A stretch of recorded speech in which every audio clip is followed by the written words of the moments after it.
Right, now we're official. Welcome, everybody. My name is Heather Riggs. I'm Director of Administration here at NEMA.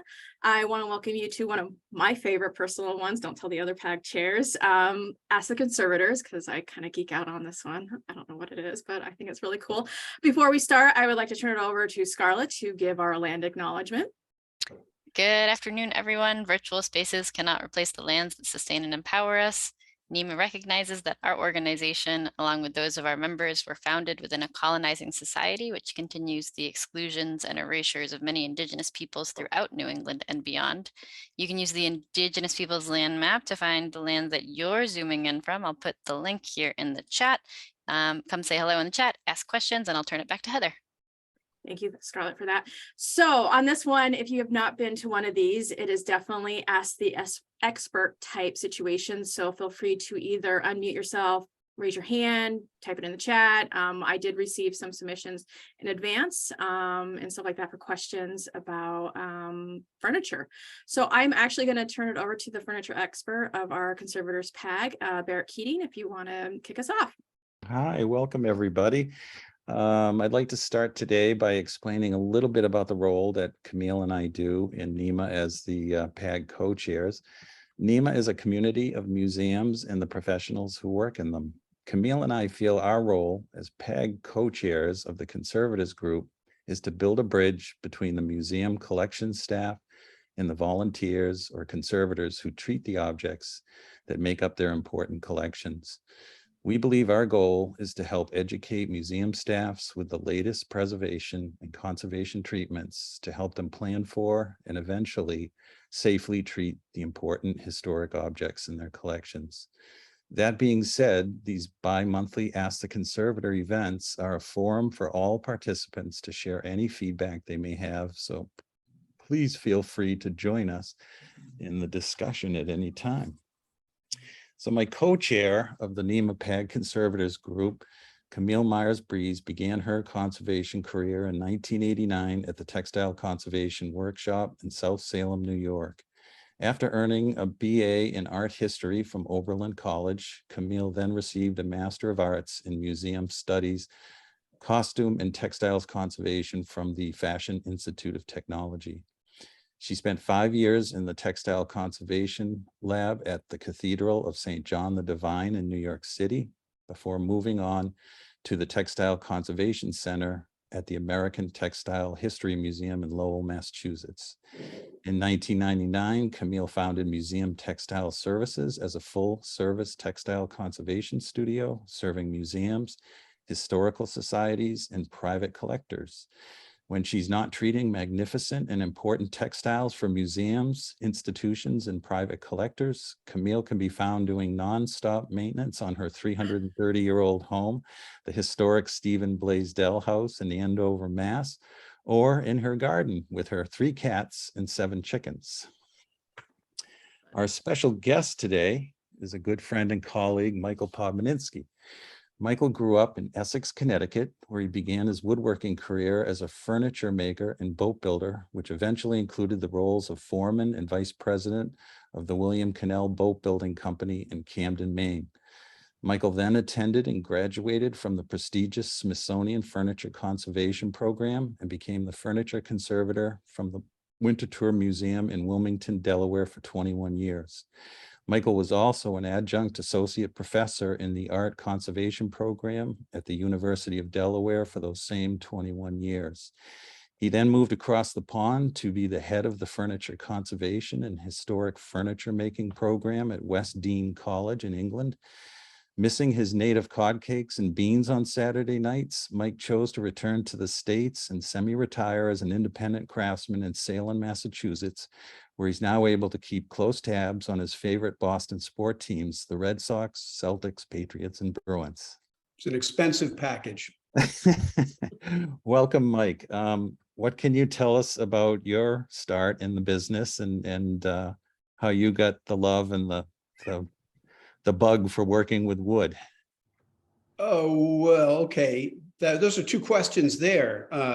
I mean, I had the bug for working in wood from the beginning and just followed that. I worked in a number of capacities as a pattern maker for foundry work and furniture making and as a model maker and prototype maker, and settled on boat building.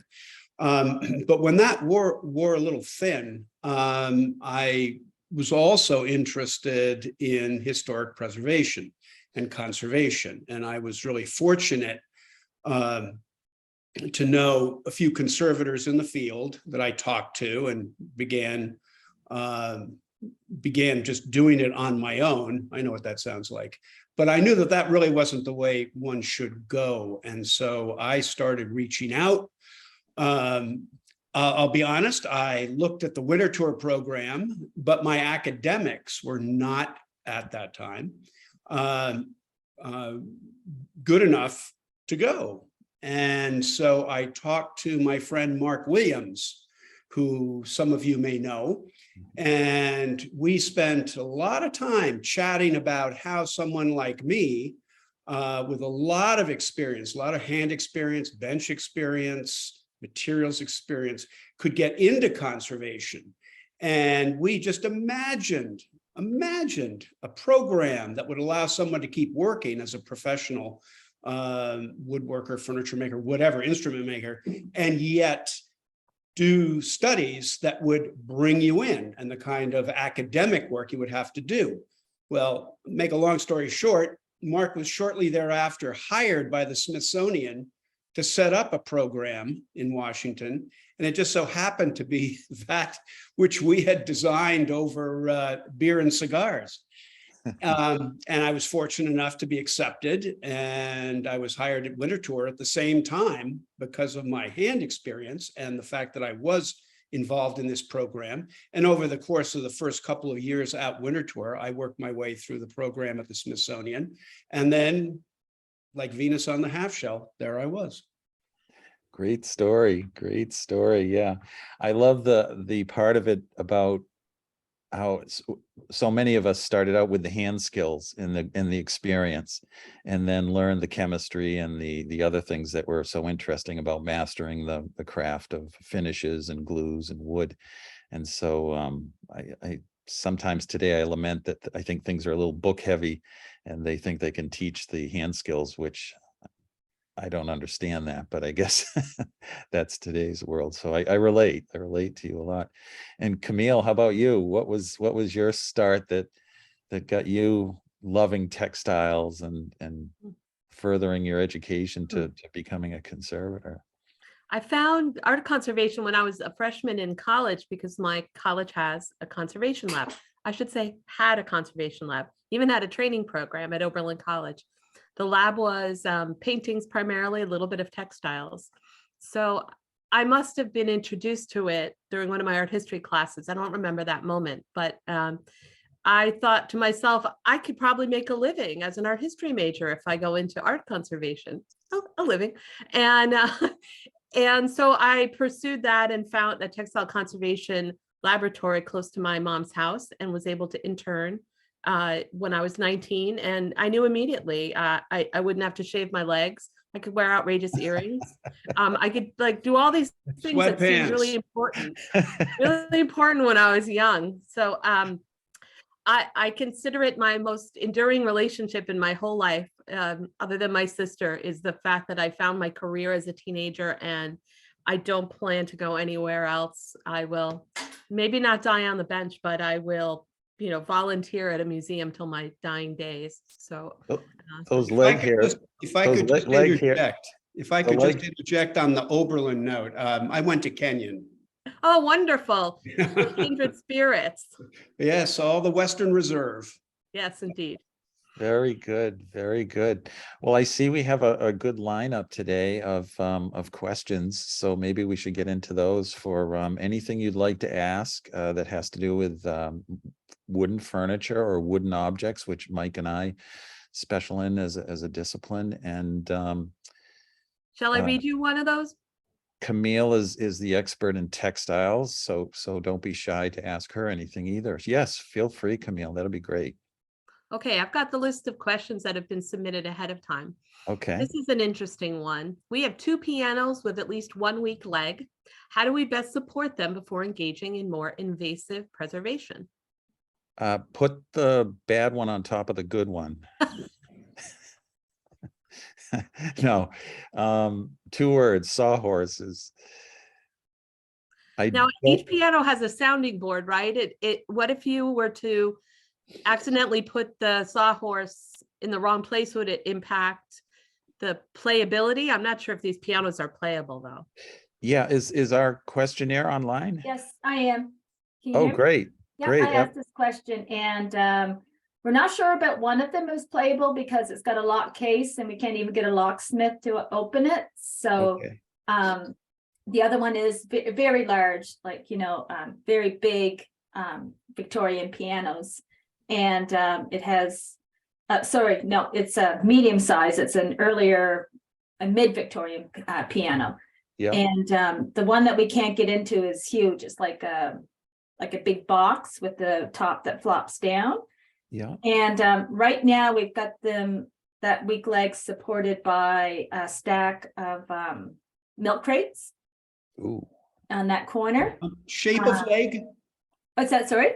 shape of leg. Oh, How is the leg a straight leg? Does it socket into something? This is basically it's probably, I presume it's a turned leg, I but think is they're it pretty much a yeah. straight leg, or are there brackets at the top?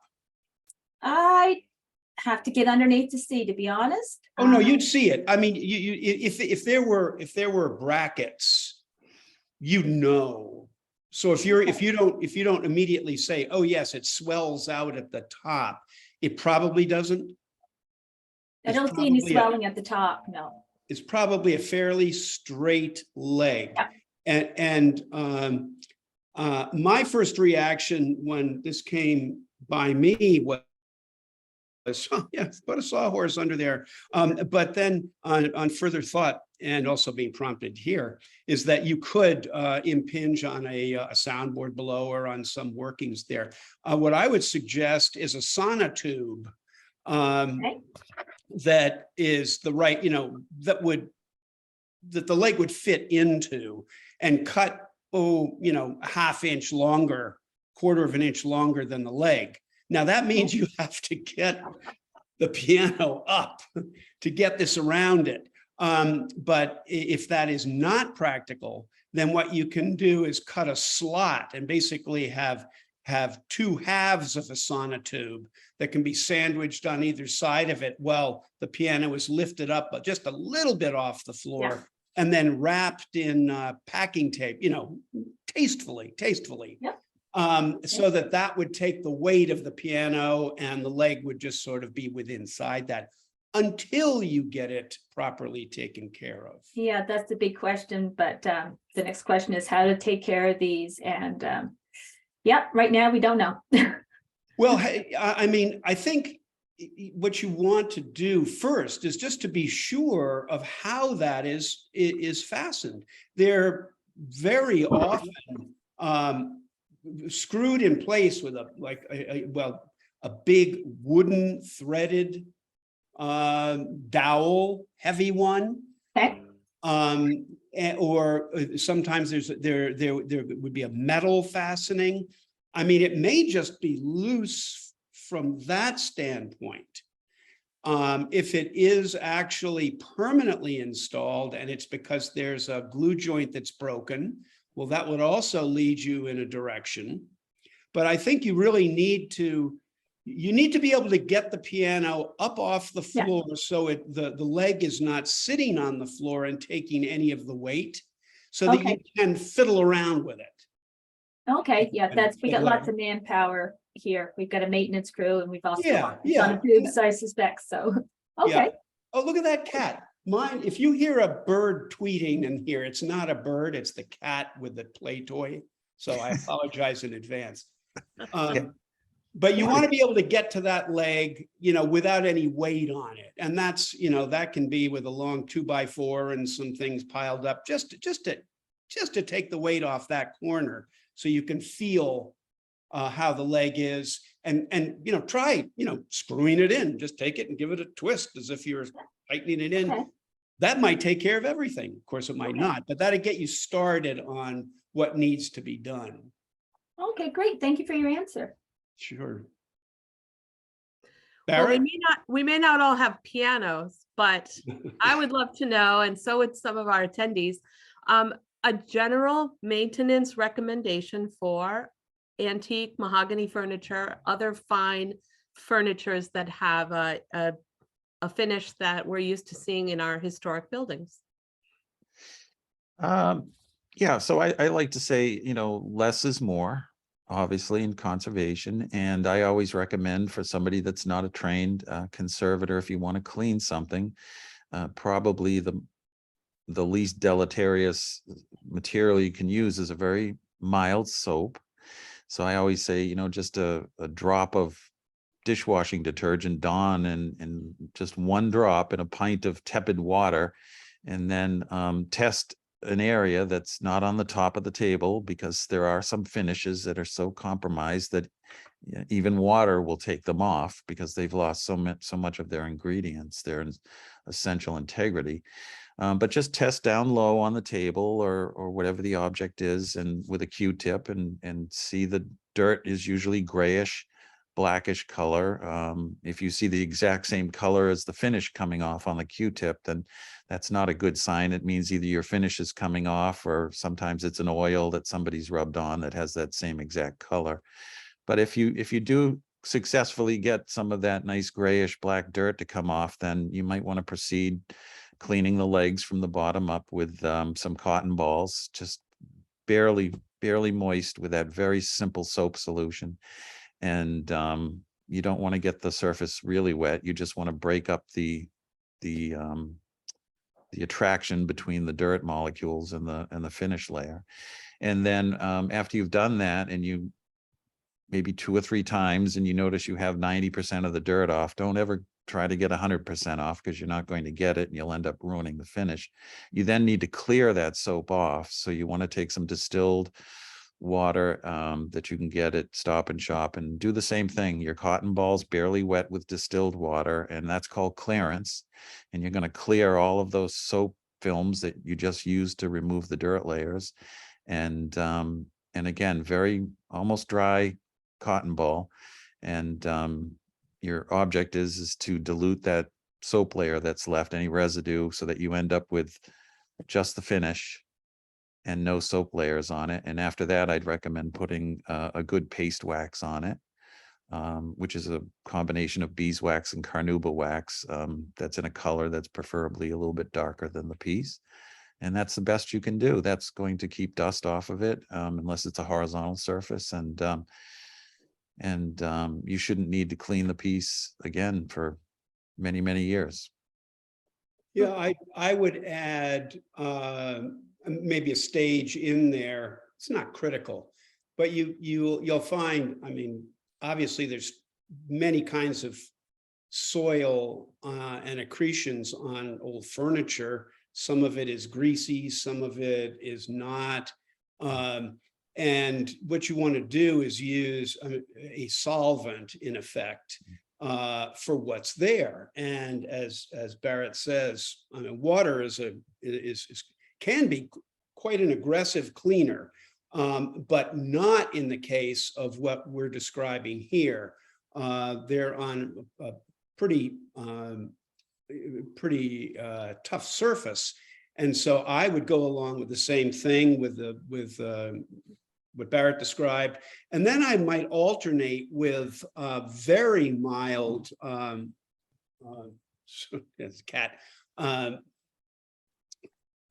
solvent like odorless paint thinner, which is very mild, and it really has no affinity for the resins that you have on furniture, unless it is, say, a 19th century piece that's finished with colophony, with rosin.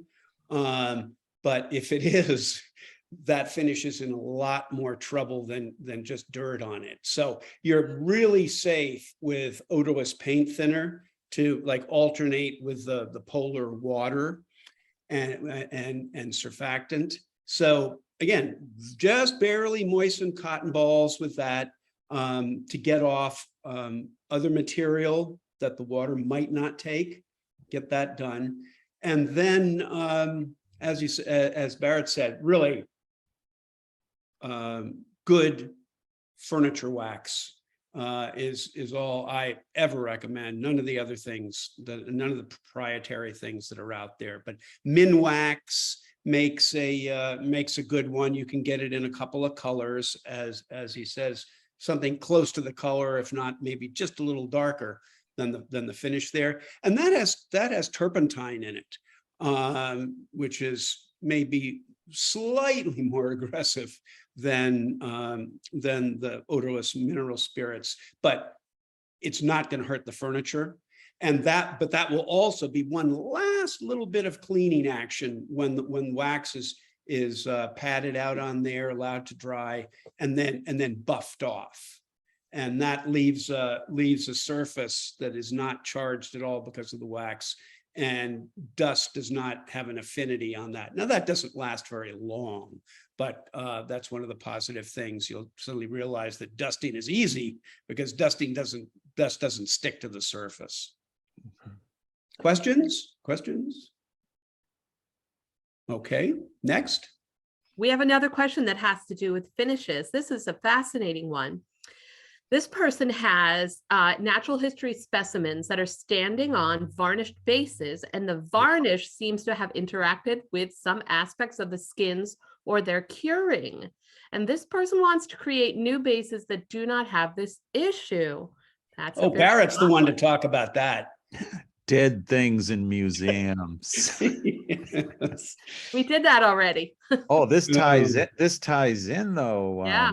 So well. So they can you read that again about what the objects Sure. are, Camille? Marty's Marty's, actually here if he wants to speak up. Yeah. Yeah. Please. Who is it? Hi, this is Martin Christensen from the Ecotarium. I'm the one who sent in that question. Hi, Mark. We have a lot of specimens, and particularly the greasier skins, the bear skin. We have a mounted taxidermy bear and a vast number of mounted taxidermy waterfowl that are just shedding oil as they stand there. They have been for the past 100 years, and they seem apt to continue. And I don't have the resources to rectify all of the bases, but when I put something out on display, I put it on a new base, and I want to make sure that the new base isn't making problems worse. Wow, that is such a good one. You want to know what the first thing that came to mind? Cat litter. Yeah, speedy dry. Yeah. I was thinking small panels of quartz, black quartz or white quartz that are just they're not going to be bothered by that in the least. And from a countertop supplier. Now, that's just the first thing off the top of my head. As the conversation goes along, I reserve the right to pull back from that. But that's going to be the least interactive material that I can think of off the top of my head, unless it's something like there's a product called Rich Light, which is made. It's a the black core of Formica. Yes. When you trim Formica, you can see a black line down the middle of it. Well, Yeah. that material, it's basically, paper, resin, high temperature, pressure, etc. You can now get in anything up to like 1.5 inches thick. And it is bulletproof, and it can polish up very nicely or left a little matte, and is available as a material for something like that. It may be overkill. There may be coatings that I'm not thinking of off the top of my head that would be fine on any other material. But those are two materials that just jumped into my mind as you were talking. That's LITE. That's great, Mike. That quartz, I love that idea. A solid color quartz, white or black. Yeah. What is the base made Okay, of? Not I'll made let you of know not- when I hire another guy to help me lift the thing. Oh, no, wouldn't be just a little. Unless you're talking about the whole bear, and now that's something else. Well, okay. But Rich no, light might be better, be a little lighter. What is the base made of now? Right now, most of the bases are one or another form of, let's see, it's about evenly split hardwood and softwood. They're made out of whatever the person who did the taxidermy had to hand at the time, unfortunately. So they put like a polyurethane, some type of film finish on top of the wood. Yeah, and somebody went through here with a pot of yellow varnish in the middle of the 20th century. And if ever I find who that was. Um, But yeah, but that's there's part of the varnish on there object. at present of no known, totally unknown composition. That's part of the object.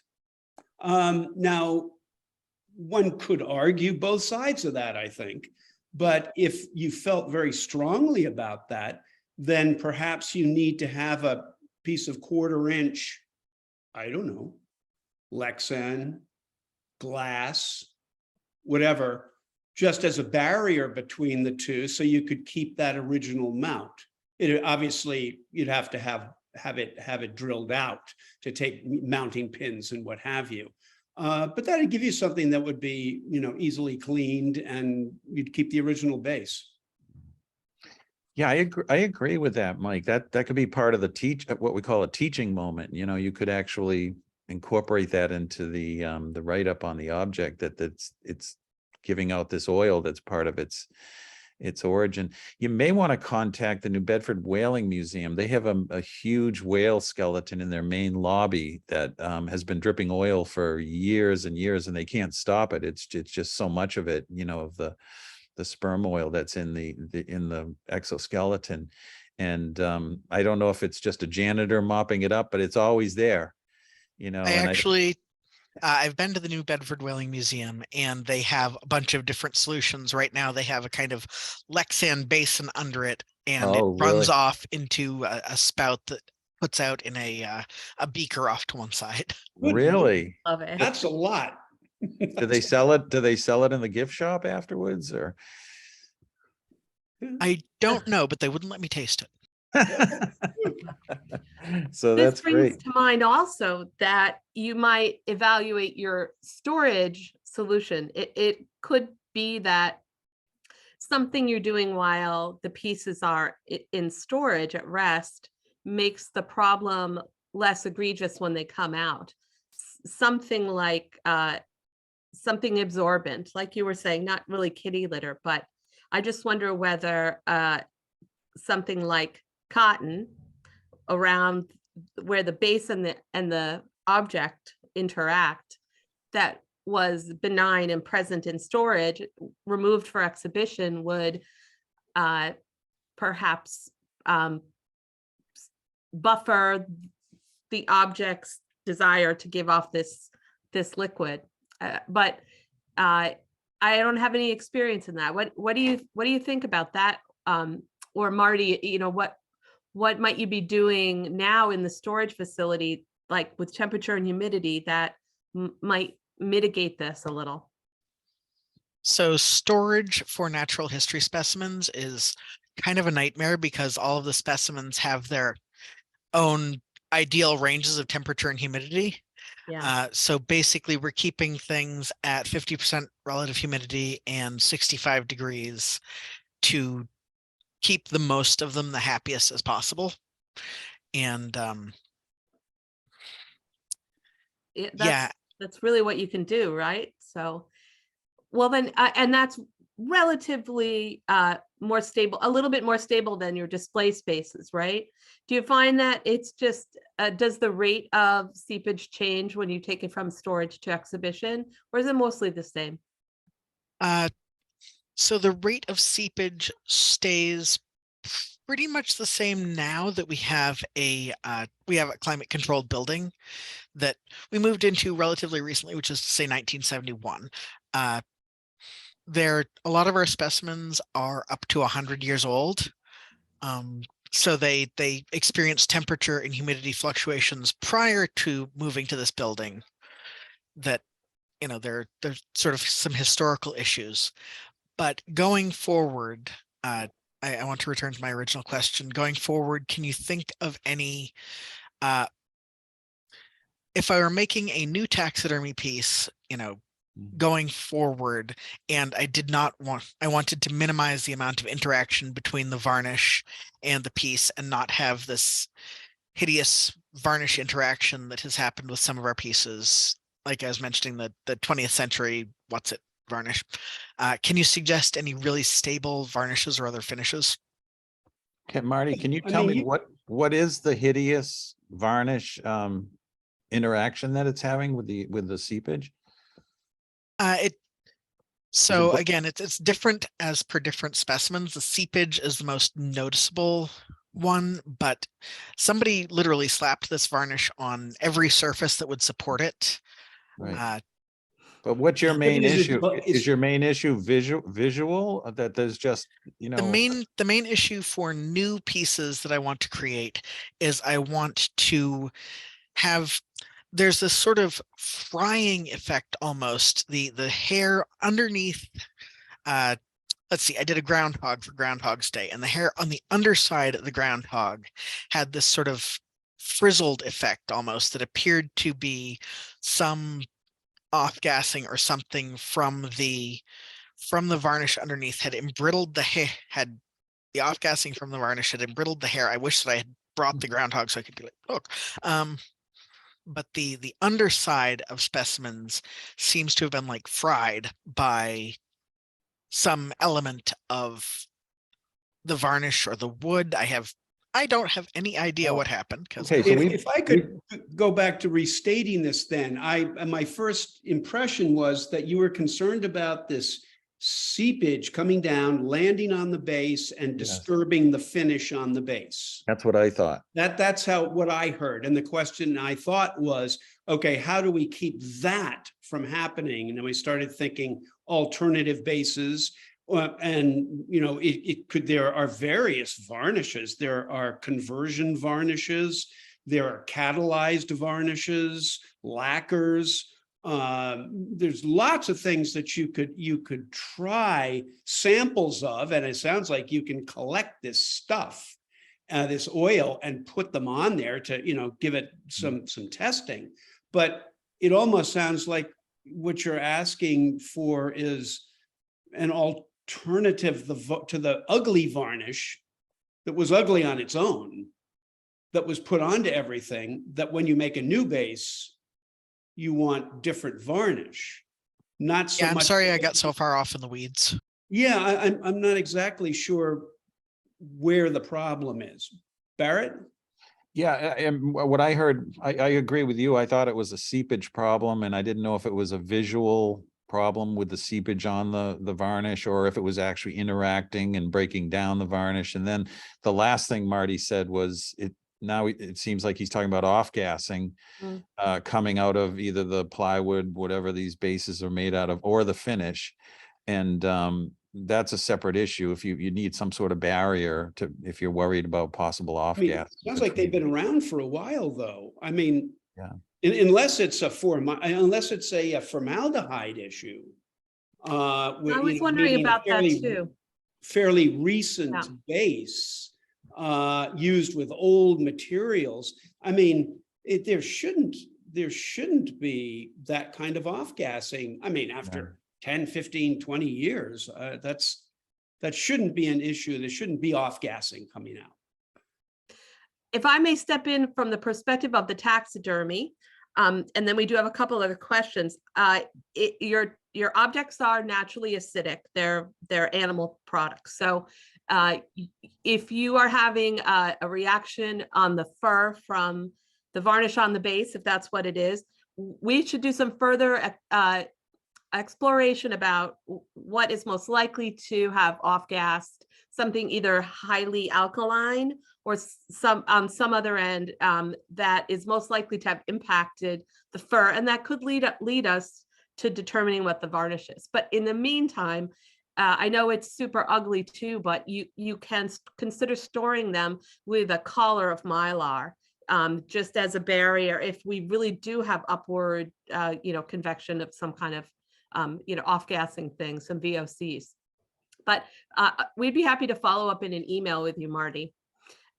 We have another question that came in, which is just tips for tightening up joints and chairs. Oh, Mike, that Hey, Barrett. Mike, I know I defer to the expert. Well, tightening up joints, there's so many reasons why they can be loose. And you'd like to be able to address the specific reason. Just completely off the top of my head, and this is, I would be loath to suggest this, for say a period, a museum piece. But if you have a chair that you're using, you need to re-adhere that joint.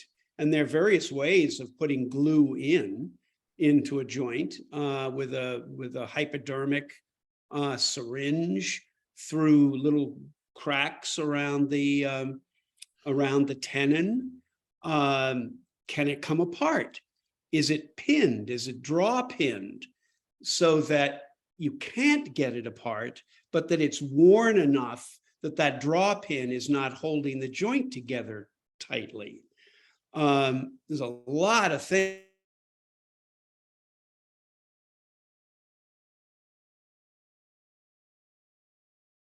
I will say that if you have a decent chair,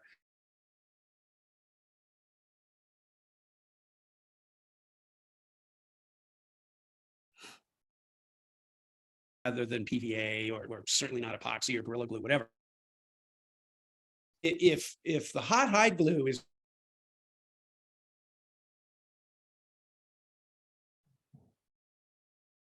Is anyone else experiencing? solution for the joint. Yeah, I'm losing them. Yeah, Mike, we're having some connectivity issues on this one. Oh, So you I- kind of like went I in and don't- out. We're all like, okay, I'm not hearing you. oh no, I'm sorry. doing I okay. mean, I'm looking, my Wi-Fi is up and is big. You're You're doing- good you do- now. You're Yeah, doing good you now, have to Mike. Start again. Keep Okay. going. No, I was just saying that just first thing is, yes, hot animal glue into the joint, however you can get it in there. Now, one of the, I hesitate to suggest this, but a very tiny hole drilled from a very inconspicuous spot that is clearly into the space inside the joint allows a hypodermic needle to inject your hot hide glue into the joint, and then it's clamped together and until it dries. There's so many other things you could hang on that, how you do it, how loose the joint is. Did you get the part about the draw pins holding it together? Did that come through? Yes. Yeah, okay. And often if it's loose, what you're going to find is someone has driven a nail in to try to, crosswise to it, which will probably keep it from falling down, but it will always stay loose. And getting that nail out so that you can work on it is a big chore, and each case is a case unto itself. Barrett, pick it up, man. Yeah, I have very strong feelings about this, and I won't hesitate to vocalize them. To me, there's only one way to fix a chair, and that's the right way. And there's no shortcuts. You have to take the chair apart. Sometimes it can be just the lower assembly, the legs and the stretchers underneath the seat. Sometimes it's the upper assembly with the lower assembly, which is the whole chair. You have to clean all the joints. Hopefully you have old hide glue in there. Most of the time, what I find is this modern PVA and PVC plastic carpenter's glues. The thing about plastic is it doesn't stick to itself. So people do that quick fix. They go squirt the carpenter's plastic glue in there, and then it lasts for 6 months or a year and a half. And then the next person tries squirting the same stuff in there, the plastic doesn't stick to itself. So when this is done 3 or 4 times, it eventually makes its way around to my shop. And then I'm the guy who has to take apart all of those previous improper repairs, as we like to call them. And the ubiquitous nails and screws, which you never want to put in a joint. The metal is always going to win. It's going to break the tenon and break the other parts that they've been driven through. So we take chairs apart, we build up the joints. I always say if you can get some small cigar cedar wrappers, they're fractions of a millimeter thick, wrap it around the tenons because your joints all need to be tight for hide glue to work. And just you can get really good at it. You can take a chair apart, clean the joints, and tighten up all the joints, and then put your hot hide glue in there and glue your chair. And the important thing about that is it's part of the life of a chair is coming loose every 10 or 15 years if it's sat in properly. And if you glue it that way with a hot hide glue, like Mike said, it can be repaired very easily the next time. You can just inject hot hide glue into the old hide glue, and it all melts together and becomes one good hide glue patch again. And you can do this over and over and over again, so that the chair can have a normal life before it's abused and has the wrong person go in with nails and screws and plastic things, which cause a very expensive, time-consuming intervention to reverse that and do it the right way. So that's the way we do it in my shop. Takes a lot of time, but the chairs never come back. And that's how we like to send them out. And there just is no shortcut. I know whenever I hear that phrase, and I think it was used here, tighten up chairs, I shake because I know what that means. People think there's this way to just quickly tighten up chairs, and it couldn't be further from the truth. I'd like to say a lot of different kind of chairs, and a common one is a Windsor chair, a stick chair known as a stick chair. Yeah. And the way to tighten up a Windsor chair is to sit in it. Yeah, great point. Because the way they are built, literally the way they are built is to accommodate that at some point they get a little loose, but when you sit on it, the joints come together and support the chair. Yeah. Yes, they can be glued, and they probably were glued at one point, but it may not need to be tightened. If you have a chair, a Chippendale style chair, a joined chair, mortise and tenon chair, and one of those joints comes loose, then you're in a different category. And depending on what the situation is, if it's very, just barely loose, maybe you get some hide glue in there and it's okay. But if it's loose and you're concerned about it, then what Barrett laid out is really the way to go. I'd like to throw a quick image in here, if I can, Mike, to just throw a curveball for chairs, and your example of the Windsor chair self-tightening and being designed that way was fantastic. But if I can, I'm going to throw an image in here.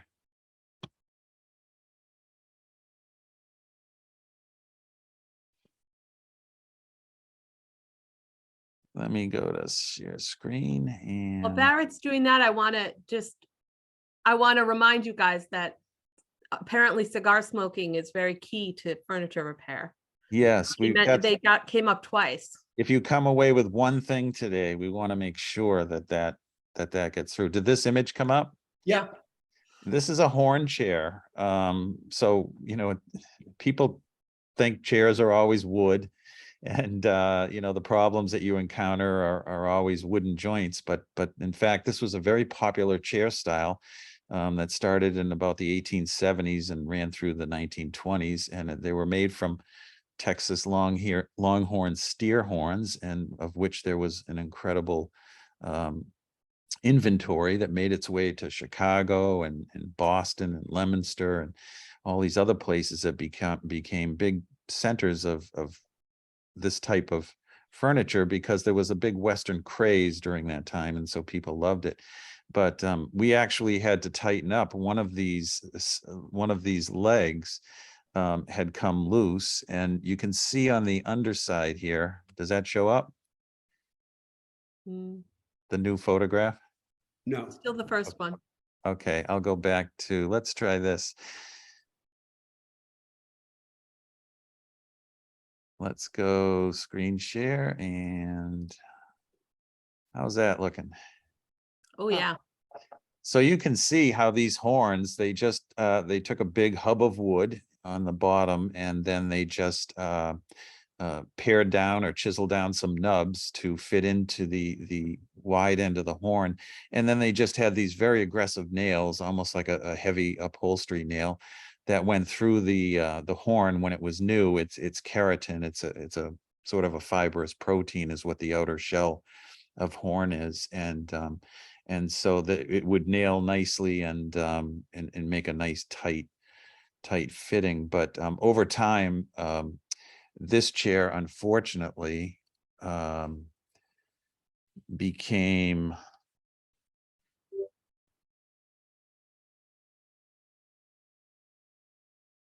does that come through? Mm. Yeah, this sat in water, unfortunately, and you can see the rear leg there had loads of water damage, and so that was an issue that we had to treat. And then also the attachment of the previous photograph, attaching the horn to the wooden hub where it had come loose. So there's lots of different challenging issues that can come up with chairs. It's not just wood and tenons and mortises, which I think Mike and I see maybe 99% of the time, but there are times where there are other materials used, and creates a whole different set of challenges. Fascinating. Actually, A question came in that kind of bridges our disciplines. The question had to do with cane bottom chairs, whether these seats can be repaired. There are definitely specialists that are adjacent to conservation, if not in conservation, or do they more often just get replaced? What do you see, Barrett? Yeah, usually, unfortunately, they get damaged because people stand on them. They're not meant to be stood on, and so there's a pretty good hole, from the foot going through them. And in that context, they're usually replaced. The caning is taken out. But I have seen a colleague of mine years ago do some fascinating conservation techniques on historic caning that they didn't want to take out, that had breaks.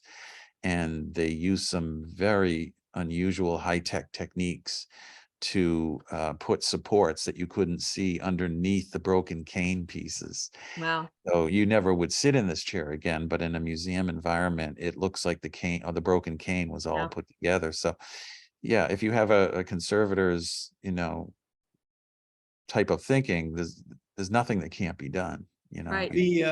It's not just the cane, of course, that breaks, and it's the holes around the outside are basically like stamp perforations. Oh, And yes. so commonly, the wood breaks along the grain there because it's been it's been cut every 3/4 of an inch or whatever.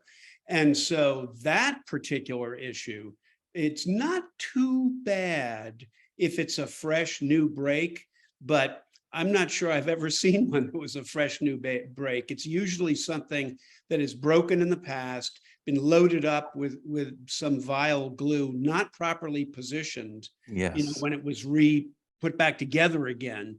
And it's a real mess. So you can go from just very, very simple, re-glue a fresh break without even touching the cane. You have to use a lot of little bulldog clips and things to pull the cane together so they go through the holes rather than into the cracked area.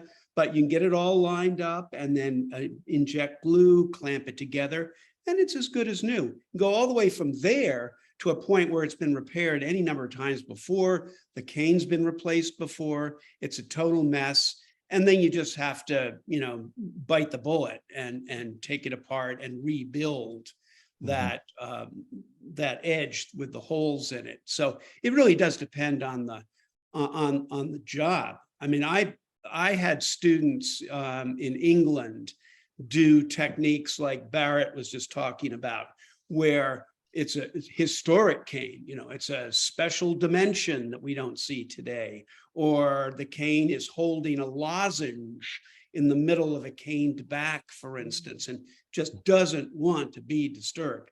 You work on the back of the cane.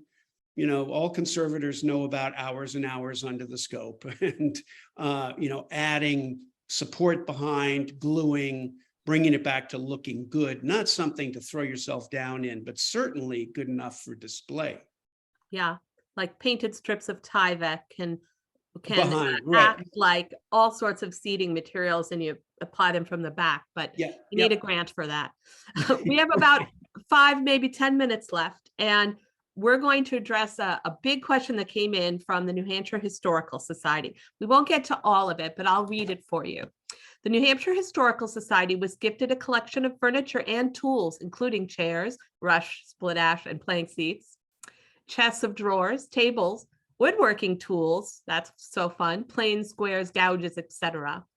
And all wooden surfaces, both finished and unfinished, are heavily soiled, and some of the tool blades have surface rust.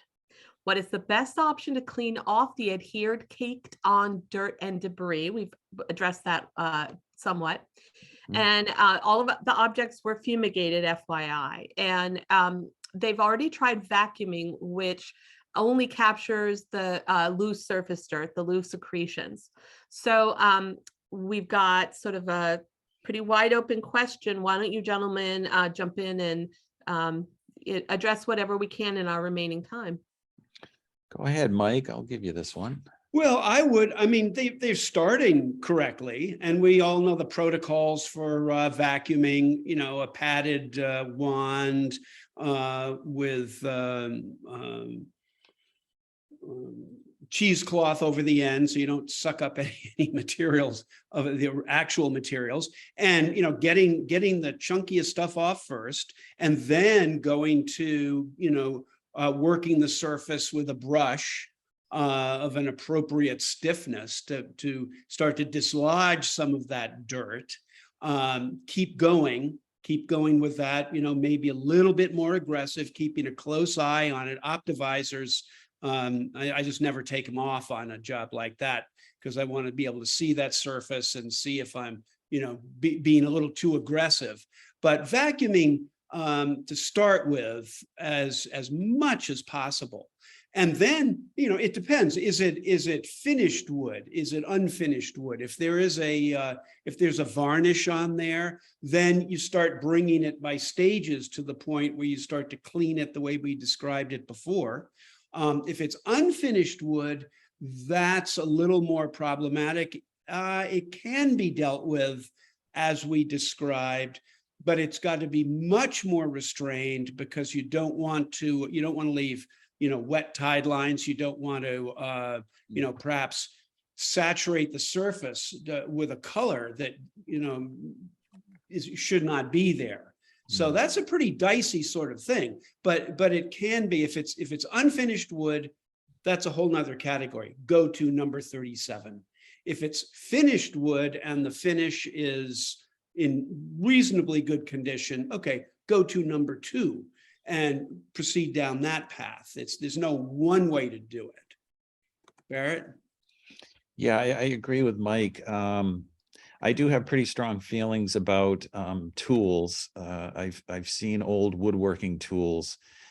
First, you want to get that surface rust off as quickly as possible, and we would use 4/0 steel wool, probably hopefully it's not deeper than that. But I guess I tend to see a lot of old historic tools in collections, and they're over cleaned and they're overshined. And to me, that's not how tools looked. And I just don't think it's appropriate. And I've seen some go as far as taking old dirty tools and, sanding them and polyurethaning them and putting them in a collection, because everybody thinks everything in a museum's got to be shiny, I guess, to charge admittance. I don't know, but I just don't get it. To me, I want to see that tool just like it looked 100 or 200 years ago when the maker was using it. I want it to look that way. And so I believe in minimal cleaning. Again, less is more, like Mike said. You really want to be careful because if you don't have a finish on there, the tide lines was a great point, and pushing the dirt in to the open pores of the wood because you don't have a finish layer protecting it. Those are all things I'd be very, very careful of. So one thing I like about tools that I like to do with tools is if I have one that has not been used in a long time, that's really dirty, it's just sort of accumulated a lot of dust and dirt and what have you, is to get that off as much as I can. And then I take the tool and I hold it as I would ordinarily hold it when I'm working at the bench. And I just rub it with my hands. And that, just that last little sort of buffing with the skin where the original hands would ordinarily have been when it was used, to my eye, gives it just the look that it wants to be. Going much beyond that, certainly not varnishing a tool, not refinishing it, but just as it would be in a healthy state as it sat on the bench. And one last little thing, in taking rust off, the 4-knot steel wool is great, and I also like bronze brushes. That if you have to be too aggressive with the steel wool, that can give you some interactions. You may have 2 different grades of steel that can cause some more rust problems in the future. But when you get close, you can use brass brushes. You can even get brass wool, which is not going to have as immediate a problem. If there is going to be a problem, you wouldn't have it with the brass as you might with steel. But just as a great point. Side point. Great point. I love the hand on the tool. I mean, you can't beat that. That's a great place to end it on. It doesn't get any better than that. I put my hand where he put his hand, or she, and that's the spot. How about you, Camille? Anything to add? No, but I do like holding an object that I've worked on, that I've spent a lot of time thinking about. So just intellectually invested in something, and then deciding again, like, how little can I do, which is usually our goal. How little can I do to get it to a place where the next person can do as little as possible? And when you hold clothing, or you hold even just a button, and you just think of all the hands that have been on it, that's really kind of our version of magic, isn't it? Yeah. Well, it's our version of what a veterinarian does with the cat. Ever noticed how a cat just sits there and smiles when a vet puts her hands on him? There's a special communication, and that's what conservators like to have with the objects. Yeah. The object knows the right hands are holding it. Yeah. Heather, do we have any more questions in the queue? We are actually out of time. Fantastic. Yeah. A lot of great things I learned, a lot of things I could geek out about now. Great. Well, Brass thank you. wool, who knew? Thank you, Mike, and thank you, Yeah. thank you, Camille, and thank you, Heather and Scarlett, so much for running this. And it was a great discussion. If I could just, my last little bon mot on the way out the door, I don't tend to use reversible as a term. I use retreatable. Because it's a double entendre, that you can both retreat it and you can undo it, retreat from it. Ooh, that's Nice. we got to have a beer and a cigar over that one. My particular cross that I bear. I like it, Mike. Cool. All right, well, we'll close. Thank you all for sharing your knowledge with us, and I look forward to the next Ask the Conservators. And if you ever want to see prior ones, they are on our YouTube page, and this one will be up there shortly as well. So I hope to see you at a future NEMA webinar or event. Thanks, everyone. Have a good day. Thanks, Bye. Heather. You too. Bye. Bye. So Barrett, when you coming up? I mean, Soon. Mike and I, we're like half an hour away